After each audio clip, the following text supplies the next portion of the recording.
अरे मेरे बच्चे की शादी है आज, कोई ढोल तो बजाओ। कल तक तो तुम इस शादी के लिए तैयार नहीं थी और आज इतनी एक्साइटमेंट। हाँ, क्योंकि मैंने सोचा था कि मैं अपनी मर्जी से शादी कराऊंगी अपने बच्चे की, लेकिन जब मुझे पता चला कि मेरे बच्चे की खुशी कहीं और है तो मैं मान गई। वाह क्या बात है मदर इंडिया। अरे पापा मम्मी को छेड़ो मत, वो खुश है ना, उन्हें खुश रहने दो। सही कहा तूने, कहीं अभी ड्रामा शुरू ना हो जाए। क्या कहा आपने? अरे नहीं भाई, कुछ नहीं। घर में सभी मौजूद मेहमान हंसने लगे। फिर थोड़ी देर बाद पवन की बारात निकली और श्रेया के दरवाजे पर पहुंची। श्रेया और पवन कॉलेज में एक साथ पढ़ा करते थे, वहीं एक दूसरे से प्यार हुआ और दोनों ने शादी के शुभ दिन तक का सफर तय किया। देखो मैंने अपना वादा पूरा किया, तुम्हारे घर बारात लेकर आ गया हूँ। अब मैं भी अपना वादा पूरा करूंगी और हमेशा तुम्हारे साथ रहूंगी। शादी की सारी रस्में पूरी हुई और विदाई के बाद श्रेया पवन के घर यानी अपने ससुराल पहुंची। वहां पवन के माता पिता के अलावा पवन की भाभी काजल, बुआ रामकली, ताई ममता और मौसी चित्रा सब मौजूद थे। सब ने श्रेया का दिल से स्वागत किया। आओ आओ देवरानी जी, आपका स्वागत है। मेरी बहू कितनी प्यारी है। सही कहा तूने रजनी, बहू सच में बहुत खूबसूरत है।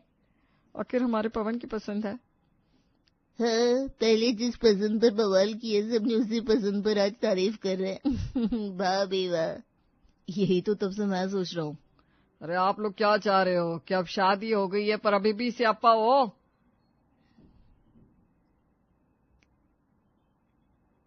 अरे नहीं नहीं, हमारा वो मतलब नहीं था।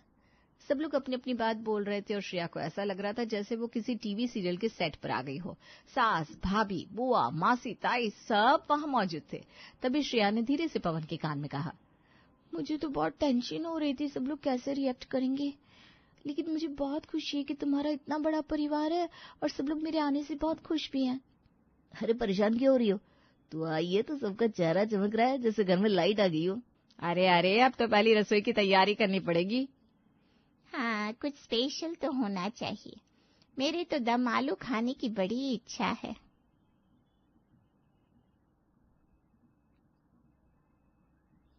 मैं तो कहती हूँ पिज्जा बनाओ, मॉडर्न बहू है, कुछ हटके होना चाहिए। पिज्जा पिज्जा छोड़ो, खीर बना लो बहू, मीठा खाकर सबके मुंह मीठे हो जाएंगे। अरे कोई मेरी पसंद भी पूछ लो, मैं तो कहता हूँ राजमा चावल हो जाए। अरे कोई मेरी बहू से भी तो पूछो, तुम सबने तो पूरी रसोई की किताब खोल दी। बहू तू बता, तू क्या बनाएगी? हे भगवान, मुझे तो कुछ बनाना ही नहीं आता। मैंने तो हॉस्टल में मैगी खा खा के जिंदगी काटी है।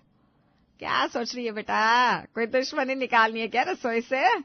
नहीं मम्मी जी, आप जो कहेंगी बना दूंगी। अरे नहीं नहीं, जो दिल करे वही बना, हम सब खा लेंगे अच्छे से। इतना सुनकर श्रेया उठी और सीधा रसोई की ओर बढ़ गई। लेकिन जैसे ही उसने गैस स्टोव देखा उसे लगा कोई बम खोलने जा रही है। वो तो अपने मायके से एक बैग पूरा मैगी से भरकर लाई थी, लेकिन पहली रसोई में मैगी तो बनाई नहीं जाती। पहली रसोई में मैगी? नहीं नहीं नहीं, कुछ और करना पड़ेगा। झटपट उसने अपने मोबाइल से कॉन्फ्रेंस कॉल लगाई। उसकी दो होशियार सहेलियां मंजू और सुनीता लाइन पर थी। उसने उन्हें पूरी बात बताई। अब आया और पहाड़ के नीचे। तेरी बैग में तो सिर्फ मैगी थी ना, अब क्या करेगी महारानी? सीरियस हो जाओ ना यार, कुछ तो बताओ। मैं कुछ बना ही नहीं सकती, मेरी पहली रसोई है। बना ले मैगी और बोल देना इटालियन स्नैक्स है। या फिर सबको बोल दे तेरा फास्ट चल रहा है। चुप रहो, मदद चाहिए, मजाक नहीं। लेकिन वो दोनों तो मजे लेने के मूड में थी। उसने फोन काट दिया। उसे समझ में नहीं आ रहा था, इसलिए वो बहाने से बाहर निकली। तभी उसको मोहल्ले की सुपरस्टार पड़ोसन शांति मिल गई। अरे बहू, तुम बाहर कहाँ आ गई? तुम्हारी तो पहली रसोई चल रही है ना? जी वो तो है, पर मुझे कुछ समझ में नहीं आ रहा, कुछ सजेस्ट करिए ना। ज्यादा घबराओ नहीं, कुछ इजी सा बना लो, जैसे सूजी का हलवा, बहुत आसान होता है, कोई रॉकेट साइंस नहीं। ये कहकर शांति तो निकल गई, लेकिन वो नहीं जानती थी कि श्रेया को सूजी का स भी नहीं आता। वो वापस किचन में पहुंची। अब वो वहां ऐसे खड़ी थी जैसा कोई भूत या हवेली में अकेली आ गई हो। मैगी बना दूं? नहीं नहीं नहीं, इससे तो मेरी इज्जत की मिट्टी पलीत हो जाएगी। हे भगवान, क्या करूं मैं?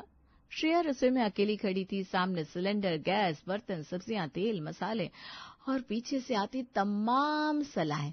दम आलू बना लो, पिज्जा ट्राई करो, राजमा तो हर कोई पसंद करता है। उसका माथा घूम रहा था, पसीने की बूंदें उसकी नाक तक आ चुकी थी। ऐसा लग रहा था जैसे वो किसी रियलिटी कुकिंग शो के फिनाले में खड़ी हो और जज कोई नहीं बल्कि पूरी ससुराल थी। हे भगवान, क्या करूं क्या ना करूं, रस्म तो कम, परीक्षा ज्यादा लग रही है ये पहली रसोई। तभी बाहर से जोर की बिजली कड़की और तेज बारिश शुरू हो गई। सब लोग बरामदे में आकर खड़े हो गए। अरे वाह जी वाह, बरसात शुरू हो गई। अब तो गर्मा गर्म पकौड़े और पराठे हो जाए तो मजा आ जाए। बिल्कुल सही, बहू से कहो पकौड़े बनाए और प्याज के साथ पराठे भी। अब तो चटनी के साथ मजा दुगना हो जाएगा। बहू, बारिश हो रही है, अगर कुछ शुरू नहीं किया तो पकौड़े और पराठे बना लो। जी मम्मी जी, कुछ स्पेशल बना रही हूँ, बिल्कुल वैसे ही कुछ। सभी लोग खुश होकर फिर गप्पे मारने लगे। उधर श्रेया ने राहत की सांस ली और बोली, थैंक गॉड कुछ तो सामने आया। हे यूट्यूब भैया, मेरी नैया पर लगा दे, कुछ तो मुझसे खाना बनवा दे। ए यूट्यूब, तेरे सिवा और कोई सहारा नहीं। उसने झटपट मोबाइल निकाला और सर्च किया, बारिश में पराठा पकौड़ा कैसे बनाए। वीडियो चलाते ही उसने तुरंत आटा गूंथा, तेल गरम किया और सब्जी के नाम पर अपने बैग से मैगी का एक पैकेट निकाला। मैगी की स्टफिंग वाले पराठे, वाह, न्यू स्टाइल। उसने पहले मैगी बनाई, फिर उसे ठंडा कर आटे में भरा और बेल बेल कर पराठे बना डाले। हालांकि वो पराठे पहली बार बना रही थी, इसलिए उनका शेप अजीब सा बन रहा था। फिर वही मैगी बची, उसके छोटे छोटे गोले बनाए और बेसन में लपेटकर बना डाले मैगी के पकोड़े। तभी पवन आ गया रसोई में। बड़ी मुश्किल से सबकी पग से पीछा छुड़ा कर आया हूँ। तुम्हें तो कुछ बनाना आता नहीं था, फिर कर क्या रही हो? आप चिंता ना करें पवन जी, माँ ने यूट्यूब से कुछ ऐसा बना डाला है जिसे खाकर सबकी जीभ लपलपाने लगेगी। सच में? इतना कॉन्फिडेंस? ठीक है, चलो जल्दी लेकर आ। कुछ ही देर बाद श्रेया बड़े स्टाइल से थाल लेकर आई, जिसमें भाप उठते पराठे और कुरकुरे पकौड़े थे। ला जी, बहू का पहला खाना आ गया। चलो अब साथ का असली इम्तिहान होगा। सबसे पहले मैं ट्राई करूंगी, मुझे बड़ी भूख लगी है। काजल ने जैसे ही पहला पकौड़ा मुंह में डाला, चबाया और फिर जैसे ही उसमें से मैगी निकली, उसकी आंखें चौड़ी हो गई। अरे ये क्या, इसमें तो मैगी है। मैगी पकौड़े में? वाह, ये तो बिल्कुल देसी जुगाड़ है। हाय राम, अब पकौड़े में भी बच्चों वाला खाना भर दिया बहू ने। हमें लगा था पनीर के पकौड़े होंगे। लगता है बहू को मैगी से गहरा प्रेम है, हर कोने से वही निकल रही है। अब सबकी निगाह पराठों पर थी। रजनी ने एक पराठा तोड़ा उसमें से भी मैगी निकली। यहाँ भी मैगी? बहू, तुमने हर चीज में यही भर दी। इसका नाम बदल दो, श्रेया से मैगी बहू। बेटा, ऐसा क्यों किया तुमने? मम्मी जी, दरअसल मुझे कुछ भी बनाना नहीं आता, मैंने कभी सीखा ही नहीं। हॉस्टल में बस मैगी बनाना आता था। जब आपने कहा कि पकौड़े और पराठे बना लो तो मैंने यूट्यूब से देखकर जैसे तैसे बना लिया। सोचा इसमें मैगी भर दो तो शायद स्वाद आ जाए। ये सुनकर पूरे घर में सन्नाटा छा गया और फिर वाह, मेरी देवरानी जी ने तो अलग ही गाथा सुना दी, मजा ही आ गया। मैंने आज तक कभी मैगी नहीं खाई थी और बहू ने आते ही मुंह में मैगी ठूस दी।